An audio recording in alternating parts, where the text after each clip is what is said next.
അങ്ങനെ ആവശ്യമില്ലാത്തടത്തേക്ക് വലിഞ്ഞു കയറി ഞാൻ പോവില്ല. അന്നാണ് തന്റെ സർജറി ഡേറ്റ് എന്ന് തനിക്കറിയാലോ. ഞാനിവിടെ വേണം.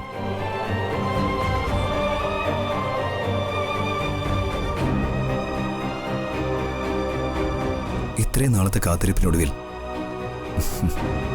എന്റെ കുഞ്ഞിനെ കാണുന്ന ദിവസമാണ്.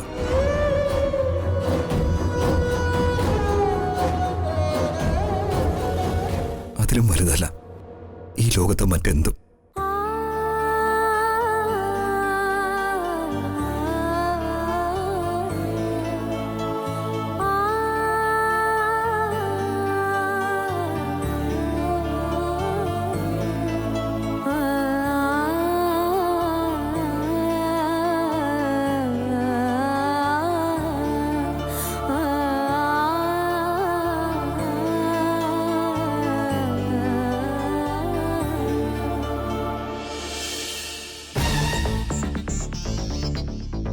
പിന്നെ കല്യാണം അനുപേട്ടനെ ഈ അവസ്ഥയിലിട്ടിട്ട് ഞാൻ കല്യാണത്തിന് പോവല്ലേ?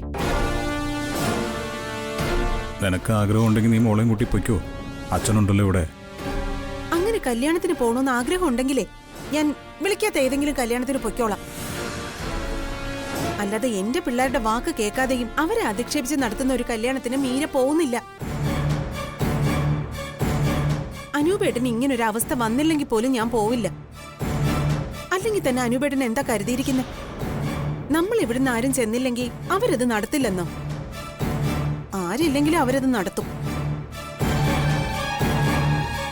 ഒന്നാമത് ആ ധനുഷ് എന്ന് പറയുന്നവനെ എന്റെ കണ്ണിന് നേരെ കണ്ടൂടാ. പിന്നെ പറഞ്ഞിട്ട് മനസ്സിലാവാത്ത ആ പെണ്ണുണ്ടല്ലോ സ്നേഹ, അവളുടെ കാര്യം അങ്ങനെ തന്നെയാ.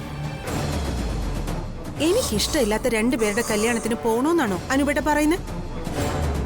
അങ്ങനെയല്ല, നമ്മുടെ വീട്ടിൽ നിന്ന് ആരെങ്കിലും പോയില്ലെങ്കിൽ അവരെന്ത് കരുതും? ഒന്നും കരുതില്ല. അതിന് നമ്മളെ ഓർത്തെങ്കിലല്ലേ എന്തെങ്കിലും കരുതൂ. നമ്മുടെ അച്ഛനെ വിളിച്ച് ഈ വിവാഹം നടത്തിക്കോട്ടെ എന്ന് ചോദിച്ചത് നമ്മളോടുള്ള സ്നേഹം കൊണ്ടൊന്നുമല്ല.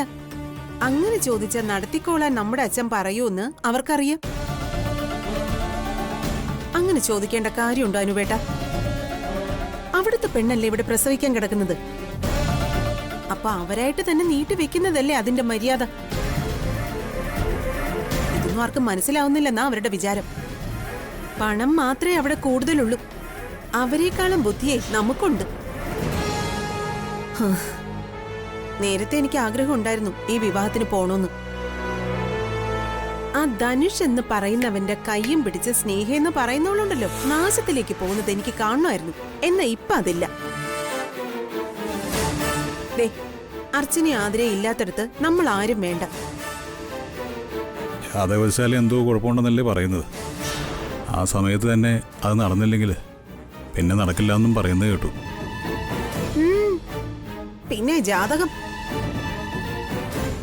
ഉത്തമ ജാതകത്തിലും ശുഭമുഹൂർത്തത്തിലും കെട്ടിക്കൊടുത്തിട്ടേ ആ പെണ്ണ് പോയ പോലെ തന്നെ തിരികെ വരും. ഒന്നുകിൽ വയറ്റില് അല്ലെങ്കിൽ കയ്യിലൊരു കുട്ടിയുണ്ടാവും. അതെ, ആ ധനുഷ് അങ്ങനെ ഒരുത്തനാണെന്ന് കല്യാണത്തിന് മുന്നെങ്കിലും അവള് തിരിച്ചറിഞ്ഞാ കൊള്ളാം. നമുക്കും ഒരു പെങ്കൊച്ചുണ്ട്, പറഞ്ഞൂടാന്നറിയാം. എങ്കിലും പറഞ്ഞു പോവാ.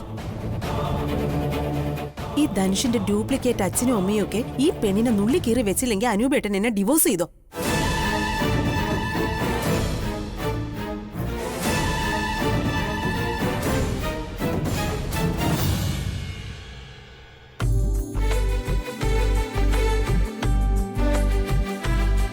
മണ്ഡപത്തിലേക്കുള്ള എല്ലാ സാധനങ്ങളും എത്തിച്ചല്ലോ അല്ലേ? എല്ലാം ഒന്ന് നോക്കി കണ്ട് ചെയ്തോണേ. ഓ ആയിക്കോട്ടെ. ആ ധനുഷ് ഇവിടെ തന്നെ ഉണ്ടായിരുന്നോ? ഞാൻ കരുതി രാവിലെ വീട്ടിലേക്ക് പോയി കാണുമെന്ന്. ഏയ്, ഞാൻ നാളെ വിവാഹം കഴിഞ്ഞിട്ട് ഇവിടുന്ന് പോകുന്നുള്ളൂ. അവിടുത്തെ കാര്യങ്ങളെല്ലാം അളിയനും ഇവന്റ് മാനേജ്മെന്റ് ടീംസ് നോക്കിക്കോളും. പോയാലും വൈകിട്ട് മഞ്ഞൾ കല്യാണത്തിന് വരണമല്ലോ.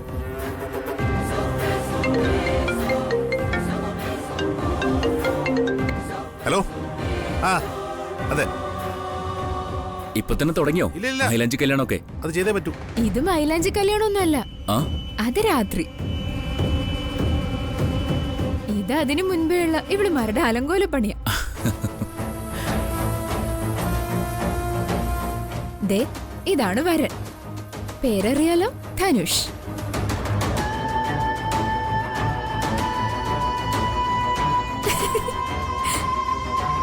എന്താണ് കൂട്ടുകാരുടെ കമന്റ്? നല്ലത് തന്നെയാണോ? ആ, നല്ലത് തന്നെയാ.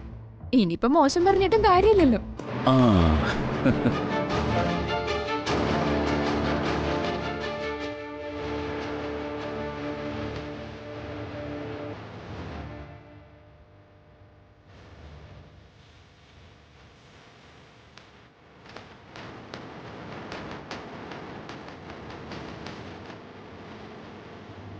സർ,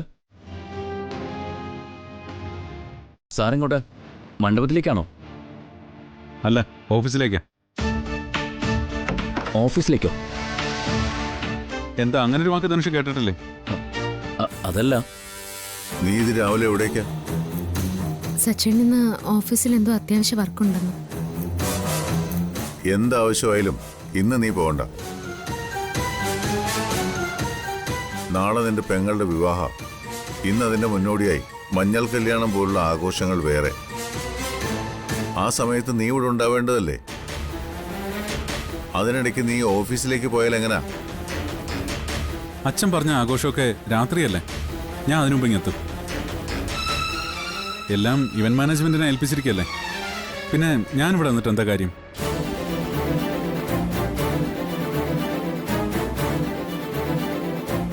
നീ എന്തൊക്കെയാ സച്ചി ഈ പറയുന്നത്? ഈ ലോകത്ത് ആരെങ്കിലും ചെയ്യുന്ന കാര്യമാണോ ഇതൊക്കെ? നിനക്ക് എന്താടാ പറ്റിയത്? എനിക്കൊന്നും പറ്റിയതല്ല. വ്യക്തിപരമായ കാര്യങ്ങളും ഓഫീസ് കാര്യങ്ങളും കൂട്ടിക്കൊടുക്കരുതെന്ന് അച്ഛൻ തന്നെയല്ലേ എന്നെ പഠിപ്പിച്ചത്. അതേ ഞാൻ ചെയ്യുന്നുള്ളൂ. നീ എന്തു പറഞ്ഞാലും ശരി, ഇന്ന് നീ പോകുന്നില്ല. അതെന്റെ തീരുമാനം. അച്ഛൻ എന്തിനാ ഇങ്ങനെ വാശി കാണിക്കുന്നേ? എന്റെ വ്യക്തിപരമായ കാര്യങ്ങളിലെങ്കിലും എന്റേതായ തീരുമാനമെടുക്കാൻ എന്നെ അനുവദിച്ചൂടെ?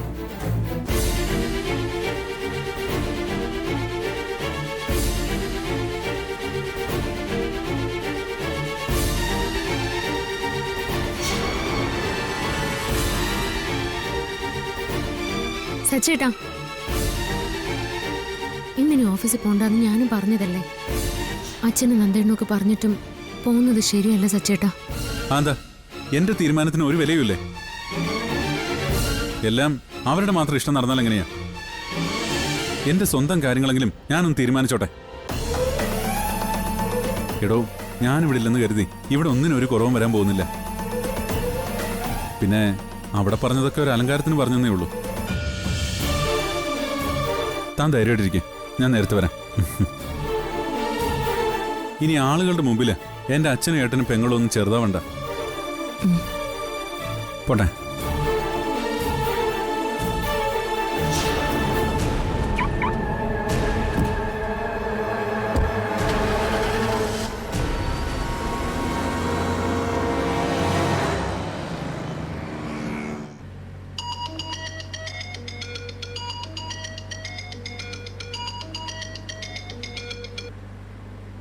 അർച്ചന, സച്ചേട്ടൻ ഇപ്പൊ എവിടെയാ?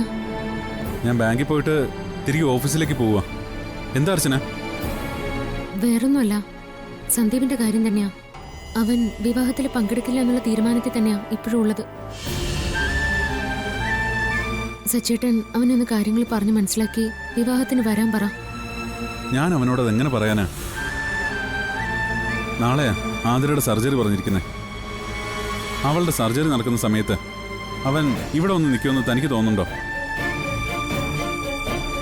അവനെന്നല്ല, അവന്റെ സ്ഥാനത്ത് ആരായാലും ഇപ്പൊ അവനെടുത്ത തീരുമാനം തന്നെ എടുക്കൂ. അതൊക്കെ ശരി തന്നെയാ. നാളെ വന്നില്ലെങ്കിൽ വേണ്ട, ഇന്ന് എപ്പോഴെങ്കിലും ഇവിടം വരെ ഒന്ന് വന്ന് സ്നേഹയെ കണ്ടിട്ട് പോകാനൊന്ന് പറ. അപ്പോ അച്ഛനും ഒരു സമാധാനാവുമല്ലോ. അപ്പോ ഈ വിവാഹം നടക്കുമെന്ന് തനിക്കും ഏകദേശം ഉറപ്പായല്ലേ?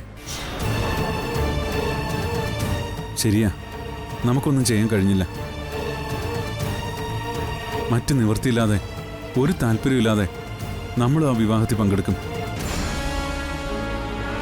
ഞാൻ പറഞ്ഞല്ലോ, താൻ ഇനി അതോർത്ത് വിഷമിക്കണ്ട. നമ്മൾ ശ്രമിക്കാത്തോണ്ടല്ലോ. എല്ലാം വരുന്ന പോലെ വരട്ടെ. ഞാൻ വൈകിട്ട് ഓഫീസിൽ നിന്ന് ഇറങ്ങുമ്പോൾ സന്ദീപിനെ ഹോസ്പിറ്റലിൽ ചെന്ന് കാണാം.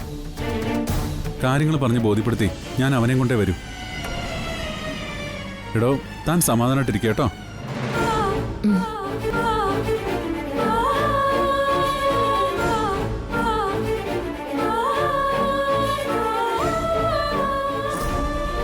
ഏട്ടത്തി, നമുക്ക് എങ്ങോട്ടെങ്കിലും പോയാലോ? ഇഷ്ടമില്ലാതെ ഇവിടെ നിന്ന് ഈ വിവാഹം നടക്കുന്നത് കാണുന്നതിനേക്കാൾ നല്ലത് ആരോടും പറയാതെ നമുക്ക് സച്ചേട്ടനെ കൂട്ടി എങ്ങോട്ടെങ്കിലും പോകുന്നതാ. വേണ്ട എനിക്ക്. ഈ വിവാഹം നടന്ന അതിന്റെ അർത്ഥം നമ്മൾ എല്ലാവരും തോറ്റുപോയിന്നോ? പ്രത്യേകിച്ചും ഞാൻ. അങ്ങനെ ഞാൻ തോറ്റുപോയാലും ഈ വിവാഹം എനിക്ക് നേരിട്ട് കാണണം. അർച്ചന എന്ന ഞാൻ എത്രയോ ദുർബലയാണെന്ന് സ്വയം മനസ്സിലാക്കാൻ എനിക്ക് ഉപകരിക്കും. എനിക്കറിയാം എല്ലാവരും എന്നെ വിശ്വസിച്ച ഇത്രയും ദിവസം കഴിഞ്ഞത്. ഈ വിവാഹത്തിൽ പങ്കെടുക്കില്ല എന്ന് വാശിയോടെ പറയുന്ന സന്ദീപിന് വരെ എന്നിലുള്ള വിശ്വാസം തകരാൻ പോകുന്നത്. വാശിയിൽ മാറി നിൽക്കുന്നവർക്കൊക്കെ വാശിയല്ല, മനസ്സ് തകർന്നുള്ള സങ്കടം. കൺമുന്നിൽ നടക്കുന്നതൊരിക്കലും കാണാൻ പാടില്ലാത്തതാണെന്നുള്ള തിരിച്ചറിവിലുണ്ടാകുന്ന സങ്കടം. അതങ്ങനെ തന്നെയാ ഏട്ടത്തി. ഇതുപോലുള്ള നീച പ്രവൃത്തികൾ ചെയ്യുന്നവരാകും അവസാനം വരെ വിജയിക്കുക. പക്ഷേ എന്നെങ്കിലും ഒരു ദിവസം എല്ലാം മാറി മറിയും. എന്നും ഒരാൾക്ക് വിജയം ഉണ്ടാവില്ല എന്ന് പറയുന്നത് പോലെ അവന്തികേച്ചിയും എന്നും വിജയിക്കില്ലല്ലോ. സ്നേഹയുടെ ജീവിതം, ഈ കുടുംബത്തിന്റെ നാശം, ചിലരുടെയെങ്കിലും ജീവൻ, അതൊക്കെ ഉണ്ടായിട്ട് എന്തിനാ നമുക്ക് അവസാന വിജയം? ഒന്നും നഷ്ടപ്പെടാതെ നോക്കണം. തകർക്കാൻ പറ്റാത്ത കാര്യങ്ങളൊക്കെ തടയണം. ആധിപത്യം നേടുകയല്ലാതെ എതിരാളികളെ ഒന്നും ചെയ്യാൻ സമ്മതിക്കാത്തതും എല്ലാത്തിലും തടഞ്ഞു നിർത്തുന്നതും മറ്റൊരർത്ഥത്തിൽ വിജയം തന്നെയാണ്. എന്റെ പഴയ ഉറപ്പിന് ബലക്കുറവുണ്ടെങ്കിലും സ്നേഹയുടെ വിവാഹം നടത്താൻ ഞാൻ സമ്മതിക്കില്ല. എങ്ങനെ? ഇനി നമ്മളെ കൊണ്ട് എന്ത് ചെയ്യാനാവോ ഏട്ടത്തി? ഇന്നൊരു രാത്രി ഉണ്ടല്ലോ, ഈ ഒരു രാത്രിയിൽ ഒന്നും ചെയ്യാൻ കഴിഞ്ഞില്ലെങ്കിൽ മാത്രമേ നാളെ വിവാഹം നടക്കൂ. ഇന്നത്തെ രാത്രി വളരെ പ്രധാനപ്പെട്ടതാ, നമുക്കും അവർക്കും.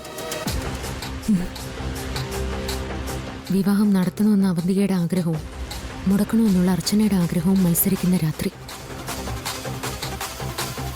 സാധ്യതകൾ കുഴഞ്ഞു മറിയുന്ന ഇന്നത്തെ രാത്രി.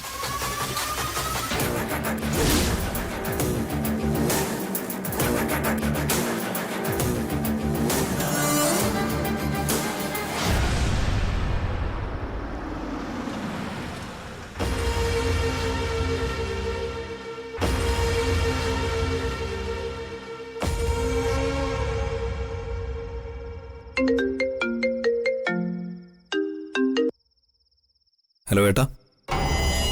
നീ ഹോസ്പിറ്റലിലാണോടാ? അതെ, ഹോസ്പിറ്റലാ.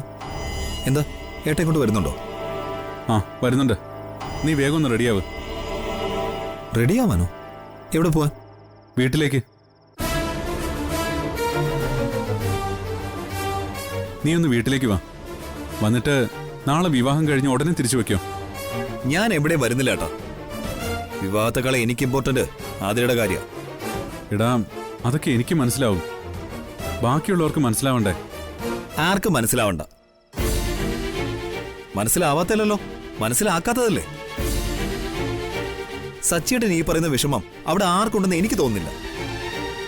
ഞാൻ വന്നാലും ഇല്ലെങ്കിൽ ഈ വിവാഹം നടക്കും. ഞാനൊന്നും അവരുടെ ആരുടെയും ഓർമ്മയിൽ പോലും ഇല്ല സച്ചിയേട്ടാ. അതൊക്കെ നിന്റെ തോന്നല. അച്ഛന്റെ സമാധാനത്തിനെങ്കിലും നീ ഒന്ന് വാ. മറ്റുള്ളവരുടെ കാര്യം നീ മറന്നേക്ക്. അച്ഛനെ കുറിച്ച് ഓർക്കടാ. ഹോസ്പിറ്റലിൽ അച്ഛനും അമ്മയൊക്കെ ഉണ്ടല്ലോ. വിവാഹം കഴിഞ്ഞ ഉടനെ തന്നെ നിനക്ക് തിരിച്ചു പോവാം. നമ്മളായിട്ട് നീ ഇതിൽ നിന്ന് മാറിയെന്ന് ഒരു പരാതി വരാതിരിക്കാനാണ് ഞാനീ പറയുന്നത്. തൽക്കാലം ഞാനീ പറയുന്ന ഒന്ന് നീ അനുസരിക്കേ. നീ വേഗം ഒന്ന് റെഡിയാവ്. ഞാൻ ഉടനെ എത്തും.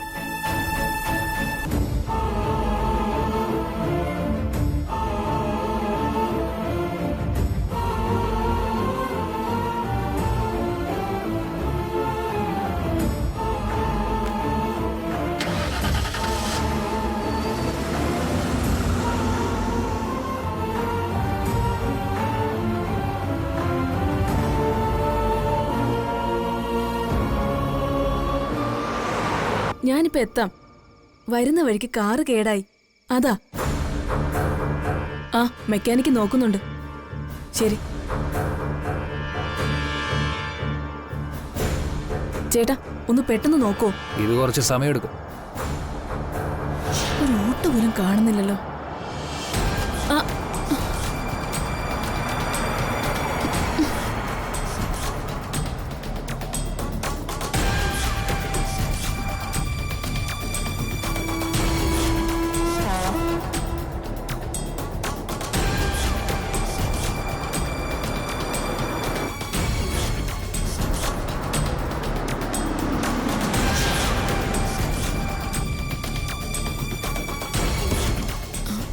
സർ, എന്നെ അടുത്ത ജംഗ്ഷനിലൊന്ന് ഇറക്കി തരാവോ?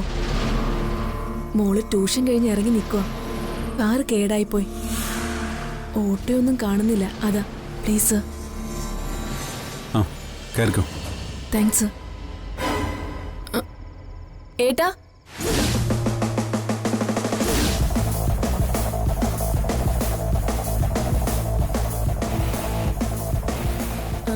സാറ് ഡ്രോപ്പ് ചെയ്യാന്ന് പറഞ്ഞു. ആങ്ങളെയാ? ഉം.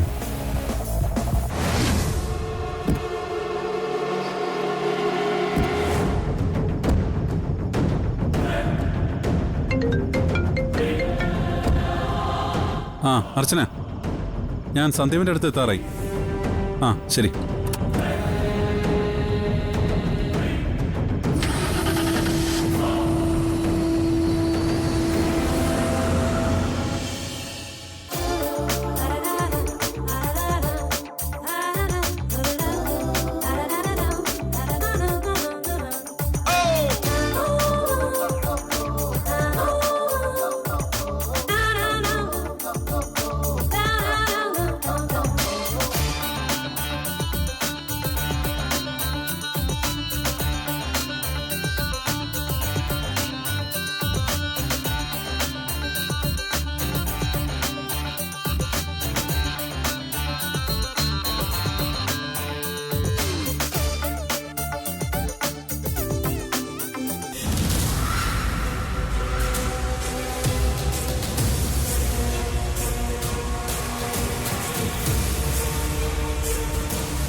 സാർ എങ്ങോട്ടാ?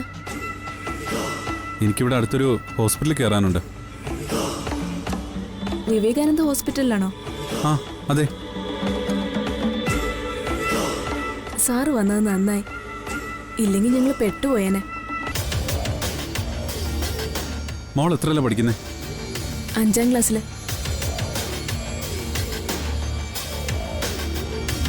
എനിക്ക് ഇവിടുന്ന് ഇടത്തേക്കാണ് തിരിയേണ്ടത്. ഞങ്ങക്ക് പോകേണ്ടത് വലത്തോട്ടാ. അപ്പോൾ നിങ്ങൾ ഇവിടെ ഇറങ്ങിക്കോ. ആ ഇനിയിപ്പോൾ ഓട്ടോ കിട്ടുമല്ലോ.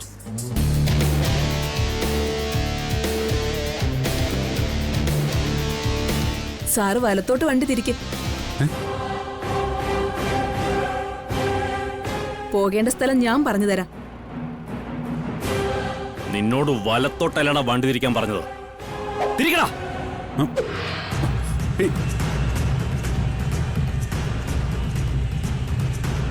സാറ് വണ്ടി വലത്തോട്ട് തിരിച്ച്.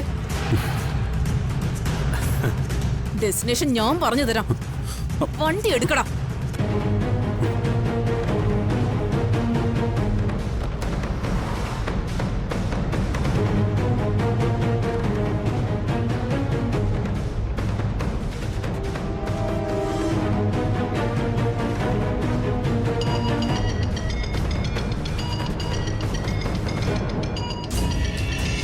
അർച്ചന, ഇത് നിന്റെ ഭാര്യയാണോ? ആ അതെ. ഉടനെ അങ്ങെത്തും, അതും മാത്രം പറഞ്ഞാ മതി. അതിൽ കൂടുതല് നീ ഒന്നും പറയാൻ നിക്കണ്ട. അവള് പറയുന്നത് കേൾക്കാനും നിക്കണ്ട. മനസ്സിലായോ?